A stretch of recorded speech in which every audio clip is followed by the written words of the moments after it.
తెలుగు రాష్ట్రాల్లో అతిపెద్ద lift manufacturer లిఫ్ట్స్.com dealership కూడా ఇవ్వబడును. ఓకే, లాస్ట్ 5 years ఒక సంవత్సరానికి 7,500 రూపాయలు రైతులకు ఇచ్చి మొత్తం ఆ డిపార్ట్మెంట్ అంతా క్లోజ్ చేశారు అధ్యక్ష.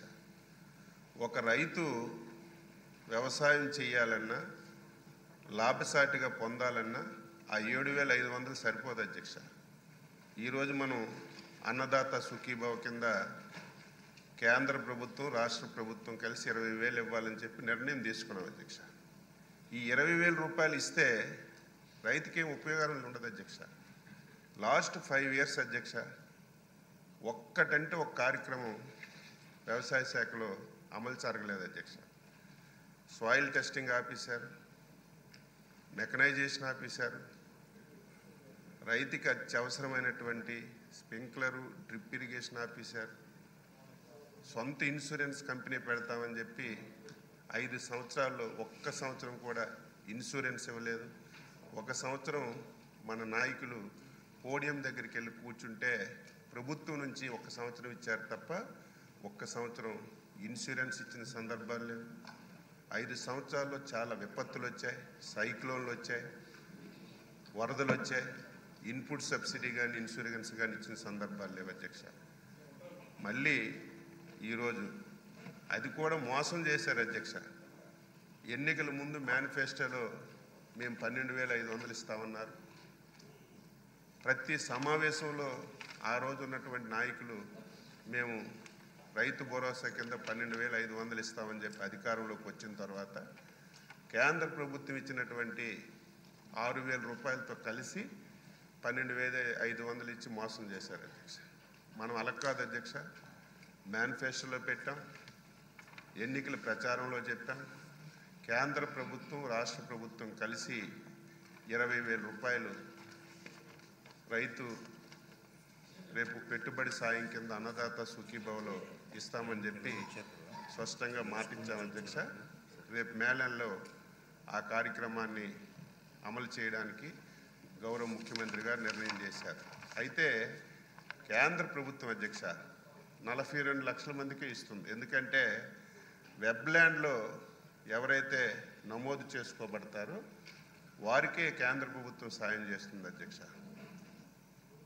దీనికి అనుగుణంగా రాష్ట్రంలో చాలామంది ఇంకొక 8-9 లక్షల మంది వెబ్ల్యాండ్లో నమోదు చేసుకోకపోవడం వల్ల కేంద్ర ప్రభుత్వం నుంచి సాయం రావటం లేదు అధ్యక్ష. అదేవిధంగా చాలామంది కౌలు రైతులు కూడా మన రాష్ట్రంలో 90% మంది కౌలు రైతులు ఉన్నారు. వారికి కూడా ఈ అన్నదాత సుఖీభావ కింద ఇచ్చే పరిస్థితి లేదు.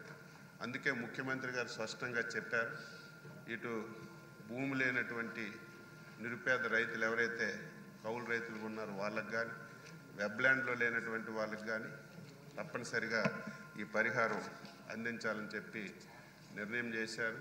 శాసనసభ ద్వారా రైతాంగానికి మాటిస్తున్నాం, అర్హత కలిగిన ప్రతి ఒక్కరికి కూడా రేపు ఈ పరిహారం అందిస్తామని చెప్పి శాసనసభ ద్వారా రైతులకు తెలియజేస్తూ, ఇదేదో ఒక పరిహారం కాదు అధ్యక్ష. 2019 నుంచి 24 వరకు ఆగిపోయినటువంటి పథకాలన్నీ కూడా మళ్ళీ సాయిల్ టెస్టింగ్ చేస్తున్నాం, మళ్ళీ యాంత్రీకరణ ప్రవేశపెడుతున్నాం. ముఖ్యమంత్రి గారు 90% సబ్సిడీతో మళ్ళీ స్ప్రింక్లర్లు డ్రిప్లు ఇచ్చే కార్యక్రమాన్ని తీసుకున్నాం.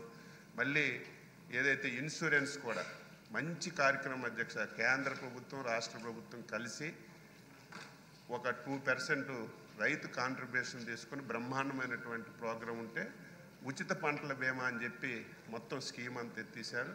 మళ్ళీ పాత విధానాన్ని ఈ రాష్ట్రంలో తీసుకొచ్చి మరి పంటల బీమా కార్యక్రమం తీసుకుంటున్నాం.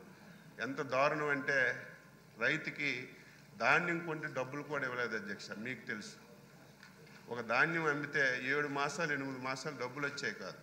మనం బాధ్యతలు తీసుకున్నప్పటికీ 1,640 కోట్లు రైతులకు బకాయిలు పడిపోయారు అధ్యక్ష. ఈరోజు రైతుల గురించి క్వశ్చన్లు వేస్తున్నారు, మాట్లాడుతున్నారు.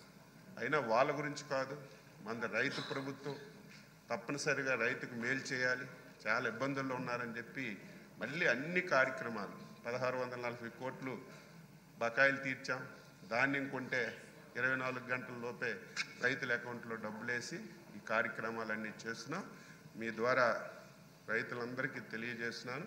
అర్హత కలిగిన ప్రతి ఒక్క రైతుకి అన్నదాత సుఖీభావ కింద 20,000 రూపాయలు 3 విడతలుగా కేంద్ర ప్రభుత్వం ఫస్ట్ ఇన్స్టాల్మెంట్ వేస్తే రాష్ట్ర ప్రభుత్వం ఫస్ట్ ఇన్స్టాల్మెంట్ అలాగే 3 సందర్భాల్లో వేయడానికి నిర్ణయం చేశామని చెప్పి మీ ద్వారా రైతులకి ప్రజలకి తెలియజేస్తున్నాను.